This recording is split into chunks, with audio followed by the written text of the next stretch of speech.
जय जिनेंद्र, आप पंचांग देख रहे हैं, सामने हैं। हम प्रामाणिक बात करेंगे, यूं ही नहीं, हवाओं में नहीं चलाएंगे बात को।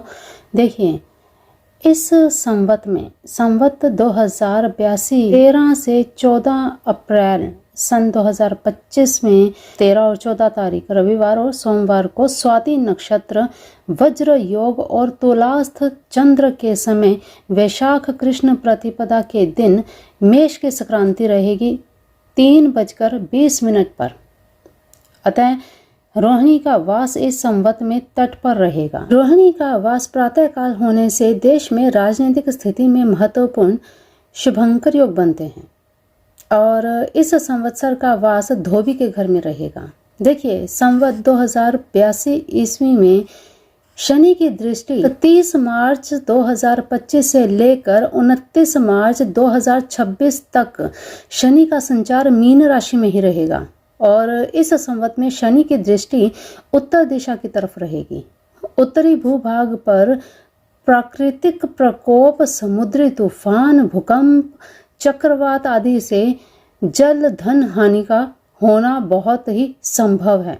शनि का मीन राशि में संचार इस साल सभी तेल, तिलहन, पेट्रोल, डीजल, क्रूड ऑयल, किंच, धान्य, धन, खाद्य पदार्थ सभी बहुत ही तेजी से बढ़ेंगे।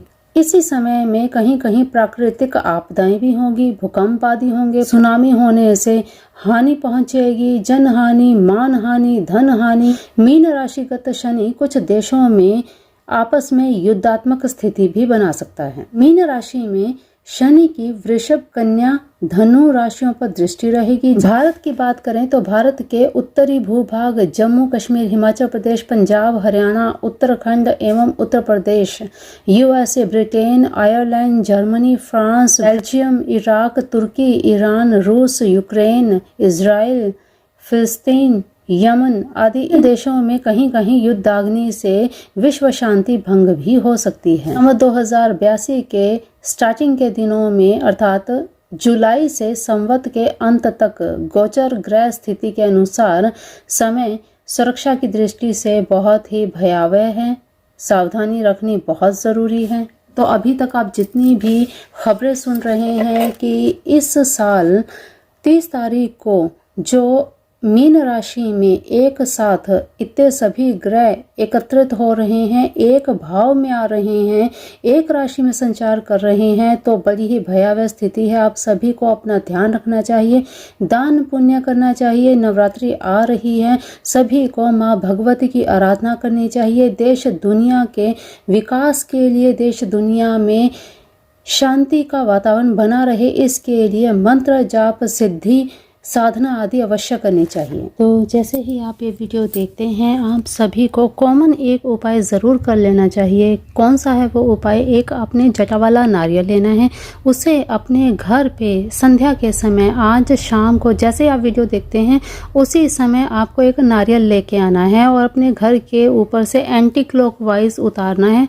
उतार करके अपने घर के मेन गेट पर जाकर बाहर की तरफ मुख करके इसे फोड़ देना है।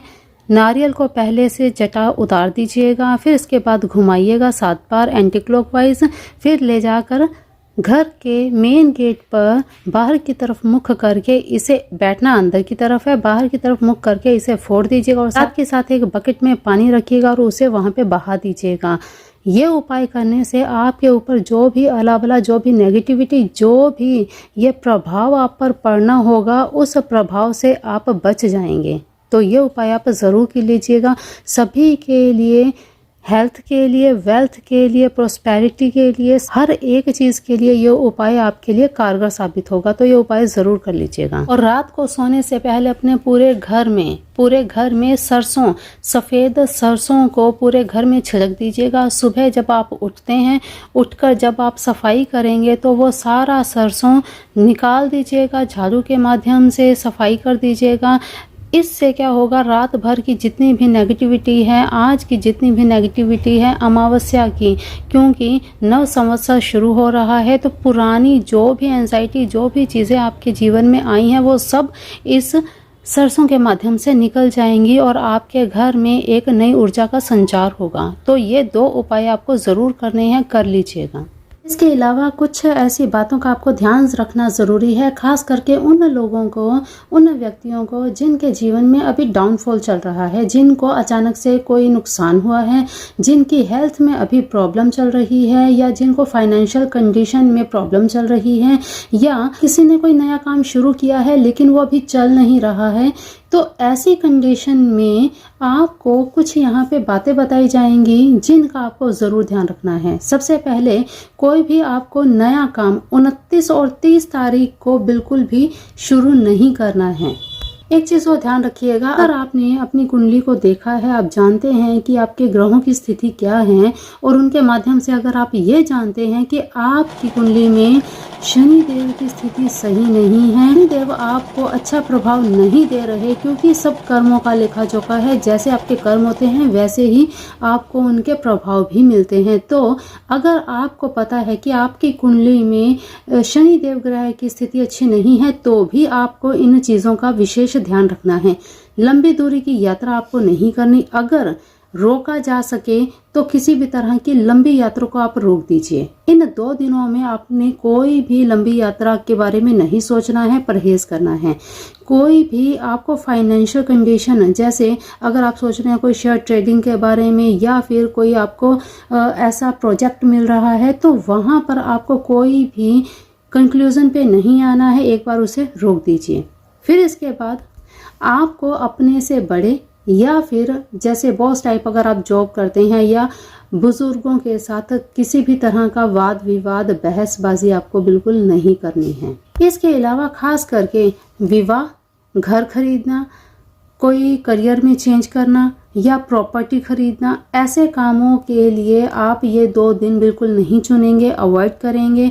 हेल्थ वाइज हॉस्पिटलाइज के कोई भी अगर काम आपको करने हैं, उनको भी आप अवॉइड करेंगे।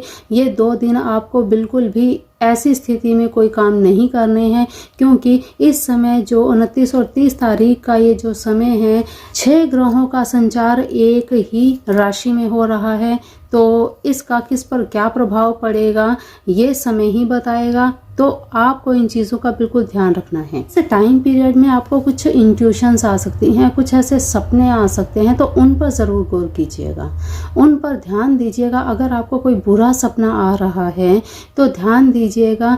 आपको दान पुण्य, आपको पूजा पाठ, शनिदेव का मंत्र जाप, हनुमान चालीसा का पाठ, महामृत्युंजय का मंत्र, ये सभी ऐसे भगवान भैरवनाथ जी का मंत्र जाप, ये सभी आप इन 2 दिनों में अवश्य करें।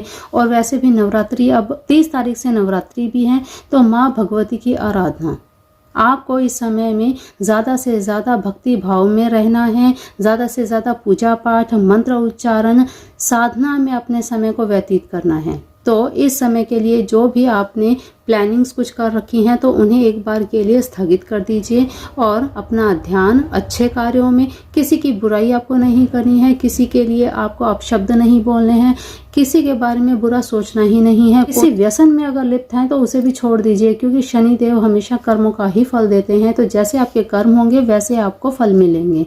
तो इन चीज़ों का आपको बिल्कुल ध्यान रखना है।